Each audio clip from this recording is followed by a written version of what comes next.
तो हेलो दोस्तों, स्वागत है आप सबका स्टडी आईक्यू के इस ऑप्शनल चैनल में।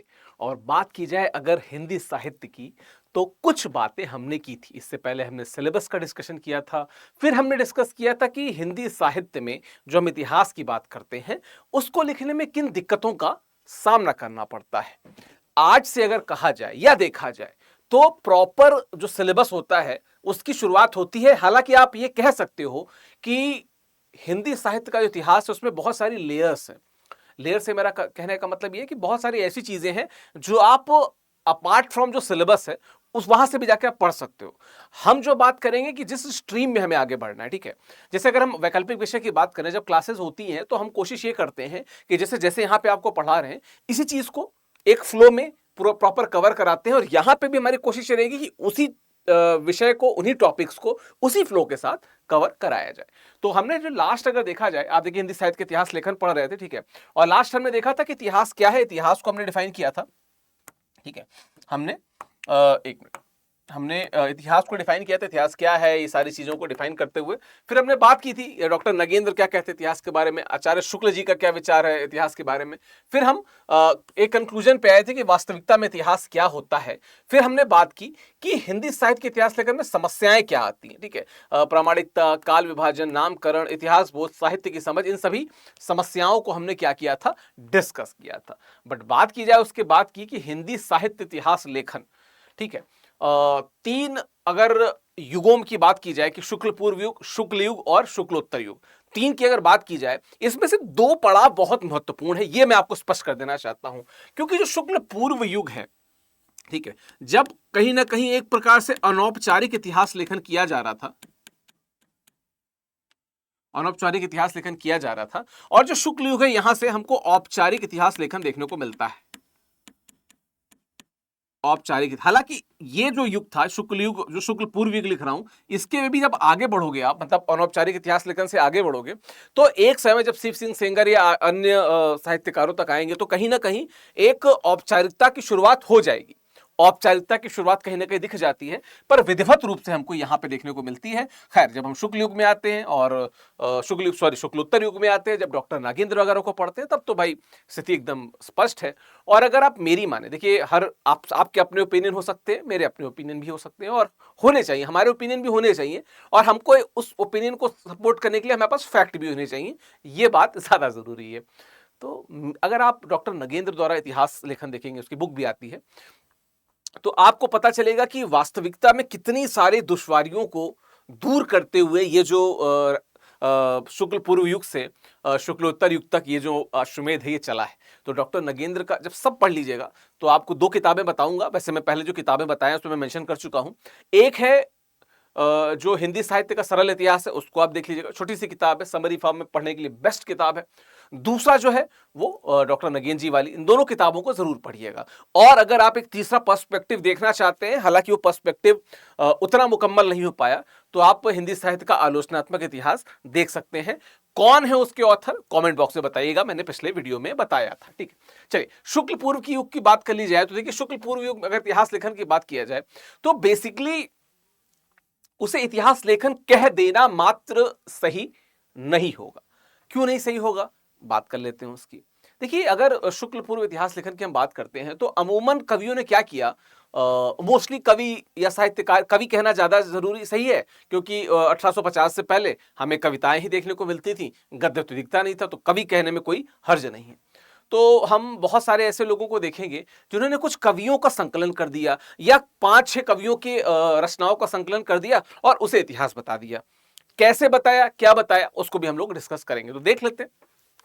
शुक्ल पूर्व युग में 19वीं शती से पूर्व विभिन्न कवियों और लेखकों ने हिंदी के कवियों के जीवन एवं कृतित्व का परिचय प्रस्तुत किया। अब ये जो शब्द है कृतित्व, ये बहुधा आपको सबसे ज्यादा ये दिखेगा। मतलब जैसे अगर मैं इतिहास लिख रहा हूं, ठीक है, हिंदी साहित्य का इतिहास लिख रहा हूं, तो उसमें ऐतिहासिक पर्सपेक्टिव होना चाहिए। लेकिन मैं इतिहास से उठा के 5 कविताएं लिख दूं, तो वो उतना इतिहास नहीं माना जाएगा। तो मुकम्मल तौर पे ये इतिहास नहीं था, लेकिन जब हम उसको अनौपचारिक बोल दे रहे हैं, तो हमको उसमें गणना कर लेनी चाहिए, ठीक है। खैर, कालक्रम, सन संवत आदि के अभाव के कारण उन्हें इतिहास की संज्ञा नहीं दी जा सकती, और इस कारण हम इनको अनौपचारिक इतिहास लेखन कहते हैं। अनौपचारिक इतिहास लेखन कहते हैं, ठीक है। बात की जाए इसके आगे की तो देखिए शुक्ल पूर्व युग की तो बहुत ही पहले का वैसे, लेकिन फिर भी 84 वैश्रवन की वार्ता और 252 वैश्रवन की वार्ता। गोकुलनाथ ने लिखा, क्या है इसको भी समझ लेते हैं। जब आप हिंदी साहित्य में कुछ थोड़े ही गहराई में आएंगे तो आपको कुछ वाद दिखेंगे। वाद से मतलब कुछ सिद्धांत, जैसे अद्वैतवाद, शुद्धाद्वैतवाद, विशिष्टाद्वैतवाद, द्वैताद्वैतवाद और द्वैतवाद। हालांकि बाद में शैवाद्वैतवाद और बाकी चीजें भी आपको मिलेंगी।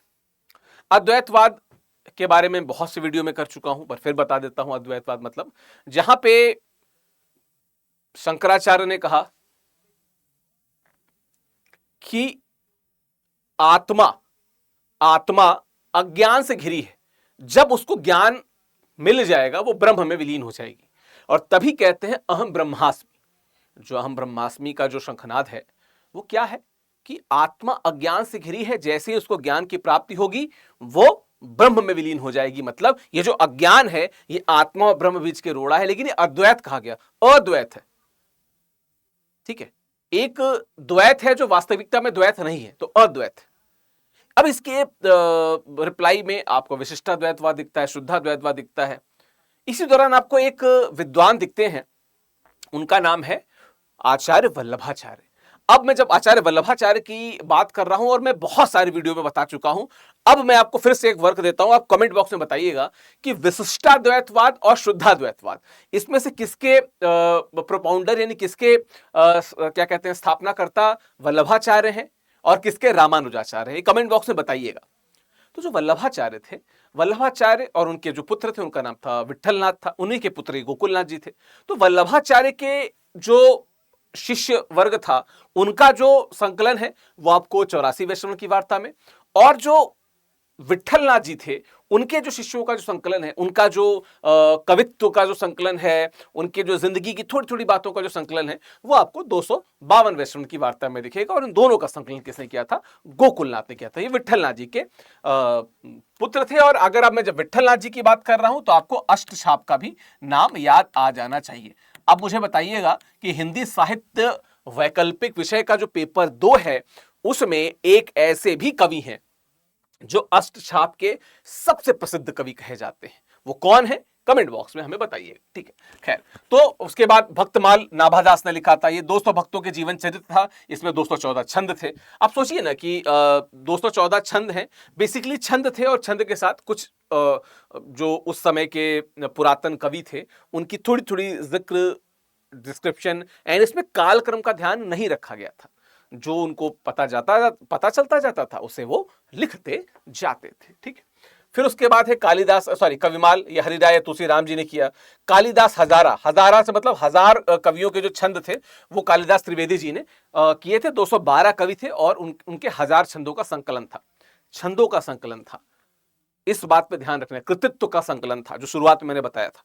और इसलिए भी हम इन्हें अनौपचारिक कहते हैं, क्योंकि औपचारिकता जब शुरू हो जाती है कि नहीं औपचारिक तौर पे देखना है, फॉर्मली लिखना है, तब आप क्या करते हो? आप बहुत से एस्पेक्ट्स का ध्यान रखते हो। ऐसे तो हमने लिख दिया, दोस्त होने के नाते लिख दिया। कई बार होता है ना कि आप आर्टिकल लिखते हो, कभी अपने दोस्त के लिए, अपने फेसबुक वॉल के लिए, लेकिन जब आप प्रोफेशनली आर्टिकल लिखते हो तब आपको पता चलता है कि किन किन चीज़ों का ध्यान रखना है। बहुत से मानक होते हैं, बहुत सी चीज़ों का ध्यान रखना होता है। बिल्कुल वैसे ही तो अनौपचारिक ये था, औपचारिक आगे आएगा। इसी प्रकार देखिए तो गुरु अर्जन देव जो हैं उन्होंने भी लिखा है। ठीक है, ऐसा कहा जाता है कि जो कबीर की जो प्रामाणिक वाणी है, उनके जो प्रामाणिक ज्ञान है, उसका स्रोत गुरु अर्जन देव के ग्रंथ आते हैं। तो बहुत सारी चीजें हैं जो अनौपचारिक रूप से लिखी गई जब हम इतिहास की बात करते हैं। ठीक है, बात की जाए उसके आगे की तो आपको इस्तवार द ला लिटरेचर इंदोई ए हिंदुस्तानी, ये उसको पढ़ते पढ़ते आपकी जबान थोड़ी सी घूम घाम जाएगी। ठीक है, उसको घूम लेने दीजिए, क्योंकि जितना उसको घुमाएंगे उतना ही आपको समझ में आएगा और पता चलेगा कि प्रोनाउंसिएशन कैसे करना है, क्योंकि परीक्षा में तो लिखना पड़ेगा ना। तो इस्तवार द लिटरेचर इंदो हिंदुस्तानी जो है गारसा दत्त तासी द्वारा लिखित थी 1839 में। गारसा दत्त तासी के बारे में बहुत सारी चीजें आप पढ़ चुके होंगे, नहीं पढ़े होंगे तो पढ़ लेंगे, मैं भी बात करूंगा। इसके पहले कि मैं गारसा दत्त तासी पे आऊं, थोड़ा सा उनका बैकग्राउंड अगर समझ लें तो गारसा दत्त तासी के जो पिताजी थे वो बेसिकली क्या थे? बेसिकली एक ट्रेडर थे, ठीक है। और उस दौरान वो जिन जिन जगह के लोगों के संपर्क में आए उन भाषाओं का ज्ञान भी गारसा द तासी को भी होता गया। और इसलिए इनका जो ये ग्रंथ लिखा, नाम से आपको पता चल गया होगा, ये इंग्लिश में तो नहीं था, ये फ्रेंच में था। और इसमें उर्दू और हिंदी के जो कवि थे उनकी रचनाओं का और उनका संकलन था, मतलब कवियों का भी संकलन था, उनकी जानकारी थी। उर्दू के ज्यादा थे, हिंदी के कम थे। था इस्तवार हिंदुस्तानी, हिंदुस्तान का था, पर हिंदी भाषा का न कहा जाए, हिंदुस्तान का ज्यादा कहा जाए तो बेटर होगा। देखा जाए अगर उसको तो क्या है, गारसा द तासी 1839, हिंदी साहित्य के इतिहास लेखन का पहला प्रयास। प्रकाशक कौन थे? The oriental translation committee of Ireland, उन्होंने इसका प्रकाशन किया। पहली बार हिंदी और उर्दू के कवियों के जीवन चरित्र लिखे गए। 3224 कवियों और लेखकों का विवरण इसमें मिलता है। मूलतः मैंने बताया ना कि फ्रेंच में यानी कि फ्रांसीसी भाषा में रचित है।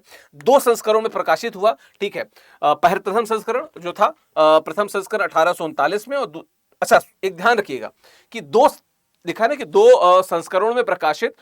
पहला संस्करण जो था वो 2 भागों में भी प्रकाशित था। ये बहुत कंफ्यूजन होता है। जैसे मुझे पता है कि ये ऑप्शनल का क्लास है और हिंदी लिटरेचर ऑप्शनल का क्लास है, पर बहुत से बच्चे ऐसे भी हैं जो यूजीसी नेट की प्रिपरेशन करते हैं और वो गाहे बगाए चैनल खोल देते हैं और उनके में ऑब्जेक्टिव क्वेश्चन आते हैं। तो आप एक स्पष्ट रखिएगा कि 2 संस्करण थे।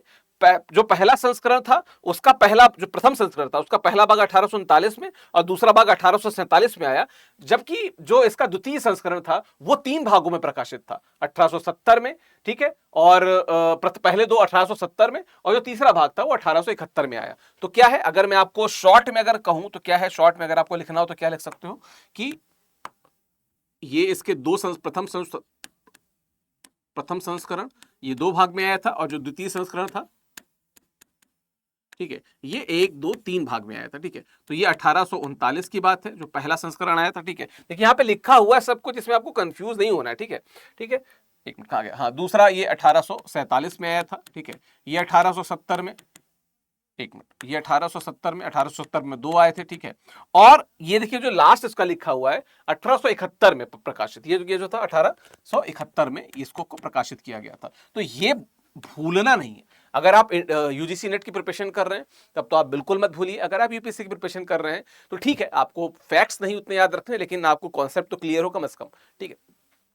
तो जो दिक्कत है उसमें कि इसमें काल विभाजन है नहीं। जो दिक्कत है इसके साथ में कि इसमें काल विभाजन किया नहीं गया है। अब जब काल विभाजन है नहीं तो कैसे पता लगेगा? अगर मैं इतिहास लिखूं भारत का और मैं पहले लिख दूं मराठों के बारे में, फिर मैं लिख दूं बाबर के बारे में, फिर मैं लिखूं अकबर के बारे में, फिर मैं चले जाऊं इल्तुतमिश पे, फिर मैं बात करूं बहादुर शाह जफर की, और फिर मैं गुप्त साम्राज्य की बात कर लूं, तो इतना ज्यादा कंफ्यूजन हो जाएगा कि आप कहेंगे कि इतिहास को एक विषय के तौर पे छोड़ ही दिया जाए। वही दिक्कत है भाई। इतिहास का मतलब क्या होता है? मैंने पिछले वीडियो में हमने बात की थी, इतिहास का मतलब क्या होता है। इतिहास का जो हो चुकी है घटना, जिसके प्रमाण हमारे पास मौजूद हैं, उन प्रमाणों को ही प्रेजेंट कर देना, ठीक है। लेकिन अब प्रमाणों को आप प्रेजेंट ही नहीं कर पा रहे हो, वो भी क्रम तरीके से।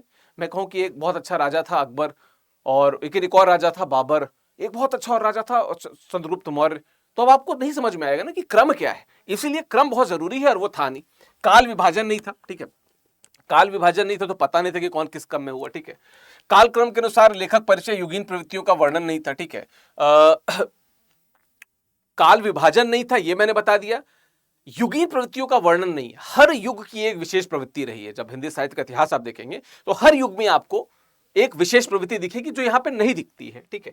दूसरा क्या है? अंग्रेजी वर्णमाला अनुसार हिंदी उर्दू के कवियों का विवरण। अब यही बात है कि अगर मैं आपको बोलूं कि कवियों को वर्णमाला के हिसाब से व्यवस्थित कर दिया जाए तो आपको पता ही नहीं चलेगा कि भक्ति काल, सगुण भक्ति, निर्गुण भक्ति, रीति काल, आधुनिक काल में भारतेंदु युग, द्विवेदी युग, छायावाद, प्रगतिवाद, कुछ नहीं पता चलेगा। और नोमेनक्लेचर किस आधार पे किया गया है? नामकरण के आधार पे, नाम के आधार पे वर्गीकरण कर दिया गया है, उसके हिसाब से आगे बढ़ा दिया गया है। कितना है ना, ए से लेके जेड तक है, लेकिन पता चला कि जो ए नंबर ए पे है वो सबसे रिसेंट है, जो जेड पे है सबसे पुराने हैं। तो ये बड़ी दिक्कत थी। इतिहास ऐसे नहीं लिखा जाता, ठीक है। डॉक्टर लक्ष्मी सागर वार्ष्णेय द्वारा हिंदी रचनाकारों संबंधी विवरण, हिंदुई साहित्य का इतिहास शीर्षक से हिंदी में इसका अनुवाद किया गया, ठीक है, अनुवाद किया गया। ठीक है, अनुवाद किया गया। तो इसका जो अनुदित संस्करण है वो 1952 में प्रकाशित हुआ। अनुदित, अनुदन मतलब क्या होता है, किसी चीज का जो अनुवाद होता है उसको हम कहते हैं अनुदित संस्करण। तो ये 1952 में इसको हमने क्या किया, प्रकाशित किया गया। ठीक है, ठीक है, बात किया जाए इसी की तो डिस्कशन इसको कर चुका हूं, हाँ ये हो चुका है डिस्कशन, आगे बढ़ा जाए। ठीक है, इसके बाद तज़किरे शूरा ए हिंदी, इसको तबक्का शूरा भी कहते हैं। ठीक है, मौलवी करीमुद्दीन ने 1848 में लिखा। 1848 क्यों, आप कहोगे कि सर उससे पहले का तो मैं लिखवा चुका हूं, लेकिन देखो ना, इनका जो पहला संस्करण था 39 वाला 47 वाला ये आ चुका था, तो इसलिए इनको इसके बाद मैंने रखा है। ठीक है भाई, इतिहास, हिंदी साहित्य का इतिहास पढ़ाते हुए जब मैं आपको ये कह रहा हूं कि कालक्रम के हिसाब से लिखा जाना चाहिए था और मैं खुद कालक्रम के हिसाब से न पढ़ा हूं तो खुद में गलत हो जाएगा ना, इसीलिए। ठीक, तो दिल्ली कॉलेज द्वारा प्रकाशित था। 1004 कवियों का परिचय था, जिसमें से 62 कवि जो थे वो हिंदी के थे, बाकी कवि उर्दू के थे। बाकी किस भाषा के थे, करीमुद्दीन साहब ज्यादा बेहतर बता पाएंगे, लेकिन सिर्फ 62 कवि थे। तो हम इसको हिंदी साहित्य के औपचारिक इतिहास में वैसे नहीं कर सकते, इसमें कालक्रम का ध्यान रखा गया। सबसे खास बात क्या है, और इसको तबकाशुरा भी कहा जाता था। ठीक है, तबकाशुरा भी कहा जाता था। ठीक है, अगला है भाषा काव्य संग्रह। महेश दत्त शुक्ल जी थे, उन्होंने 1873 में इसकी रचना की थी। नवल किशोर प्रेस लखनऊ से यह प्रकाशित था, नवल किशोर प्रेस लखनऊ से प्रकाशित था। हिंदी भाषा में रचित हिंदी साहित्य इतिहास का पहला ग्रंथ है। तो अभी तक जो थे वो हिंदी भाषा में नहीं रचे गए थे, इसका ध्यान रखना है। आपको ध्यान रखना है, पहला जो था गारसा दतासी, वो फ्रेंच का आपको दिखा, उसके बाद आपको उर्दू में भी दिख गया वहां पे, फिर आपको यहाँ पे पहला हिंदी का दिखा, आपको ग्रियर्सन आएंगे तो पहला अंग्रेजी में दिखेगा, और फिर तो एक जिसे कहते हैं कि क्रम जो है वो चल जाता है। फिर आते हैं शिव सिंह सरोज जी। ठीक है, इसके बारे में हमने बात कर ली। ठीक है, अगला है शिव सिंह सरोज जी का। ठीक है, ठाकुर शिव सिंह सेगर जो थे 1883 में इन्होंने इसकी रचना की। 1003 भाषा कवियों का विवरण है। पूर्वार्ध में 838 कवियों की रचनाओं के अंश तथा उत्तरार्ध में 1003 कवियों के जीवन का परिचय दिया गया है। तो इसका मतलब क्या है कि ये बाद में जोड़ा है इन्होंने, 838 से 1003 पे आए हैं, मतलब टोटल 1003 का ही वर्णन है। फिर उन्होंने किसका किया है, अल्फाबेटिकल का, वर्णानुक्रम पद्धति का उपयोग किया है। फिर वही बात की ABCD या क ख ग घ के हिसाब से वर्णन इतिहास के हिसाब से सुसम्मत नहीं माना जाता है। आप बाद में किसी भी किताब के बाद में बिब्लियोग्राफी देखते हैं ना, आप वहां पे मेंशन कर सकते हो, इतिहास में किताब में क्यों मेंशन करोगे, इतिहास तो हमेशा कालक्रम के हिसाब से चलता है। ठीक है, काल विभाजन एवं नामकरण भी नहीं है, ये भी एक बड़ी दिक्कत थी। आचार्य शुक्ल ने इसे कवि वृत्त संग्रह कहा है। जो बच्चे नेट की तैयारी करते हैं वो अक्सर इस कवि वृत्त संग्रह, महाकवि वृत्त संग्रह, इस तरह के टर्म के पीछे जाते हैं, हम उसकी बात करते जाएंगे। ठीक है, खैर आदिकाल की प्रारंभिक सीमा इन्होंने 7701 से लेके 7757 ईस्वी तक बताया है। पुष्प पुंड या पुष्पदंत को इन्होंने हिंदी का प्रथम कवि माना है। और एक डिबेट आती है कि कौन है हिंदी का प्रथम कवि। जब हम सारे नामकरण कर लेंगे फिर हम उस पर आएंगे, जब नामकरण विवाद वाली बात भी कर लेंगे तो हम आएंगे कि पहला कवि कौन है, इस पर भी हम लोग डिटेल में बात करेंगे कि पुष्पदंत हैं कि लुइपा है, सरापा है कि कौन है। ठीक है, तो ये था शुरुआत जो अनौपचारिक इतिहास का था।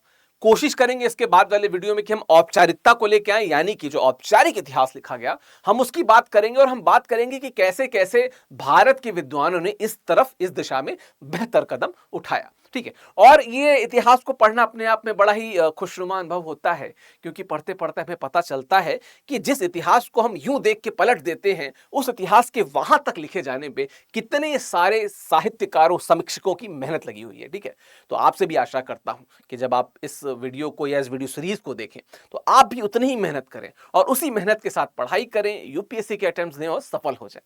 तो आप सबको बहुत बहुत शुभकामनाएं, ऑल द वेरी बेस्ट। अपना ध्यान रखिएगा। जिन प्रश्नों का मैंने पूछा है कमेंट बॉक्स में उसका उत्तर देने की कोशिश कीजिएगा। Thank you.